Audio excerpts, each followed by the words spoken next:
Bonjour à tous et bienvenue dans Contact. Être un usager faible ne signifie pas qu'on a tous les droits. Aujourd'hui, notre panel d'usagers va être confronté à des situations dans lesquelles les deux roues se mettent en danger et parfois on freine certaines règles. Vous allez voir que tout ne leur est pas pardonné.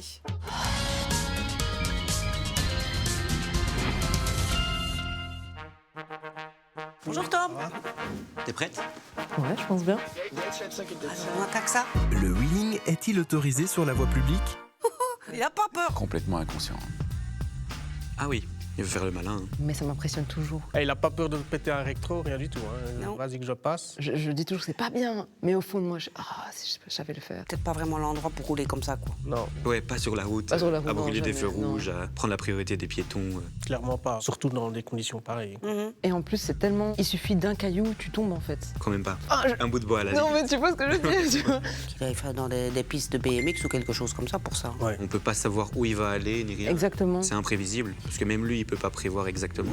Alors, le code de la route chez nous ne pousse pas dans le détail en ce qui concerne le wheeling, il n'en parle pas. Mais on a un article général qui rappelle que tout conducteur doit toujours être en état d'effectuer toutes les manœuvres. Or, de cette manière, un cycliste perd du temps s'il doit réagir à une situation d'urgence devant lui parce qu'il n'est pas en l'état de freiner immédiatement. Donc, sur cette base, un policier pourrait le verbaliser. Mais bon, dans cette situation, ce cycliste commet aussi tout un florilège d'autres infractions au niveau des marquages, au niveau du respect du stop. Il franchit un feu rouge à la phase rouge. Il franchit aussi le carrefour sans trop faire attention. Donc là, il y aurait aussi de quoi faire un beau PV. En même temps, si on t'empêche de manger ou de boire dans ta voiture parce que tu as besoin de tes deux mains, C'est sûr. il faut pas laisser faire ça non plus, quoi. Je te dis pas les dégâts qu'il aurait pu lui-même se faire et aux autres. Comment dépasser quand on est motard? Oula, Oups. ouais, visiblement c'est un motard qui veut faire de Ah oui, c'est l'interfile. des motards que je n'aime pas. L'automobiliste n'a pas l'air trop d'accord. Il s'énerve contre le Il a le culot encore de rouspéter, mais il se met clairement en danger. Ouais, il a l'air agressif dans sa conduite. Et des fois, tu les vois même pas arriver. Quand ils Non. arrivent comme ça, t'as pas l'œil dans le rétroviseur. Donc là, on voit un motard qui essaye de s'insérer comme il peut. Mais il y a un automobiliste qui visiblement lui fait de l'obstruction volontairement. Je trouve que la réaction des voitures n'est pas mauvaise de ne pas le laisser passer.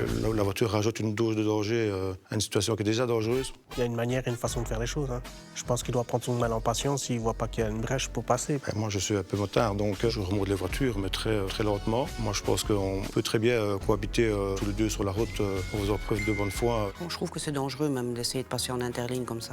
Ouais, ils sont dangereux. J'anticipe vraiment la conduite pour éviter ce genre d'accident, quoi. Ouais. Bon motard, tu auras un bon point. Merci.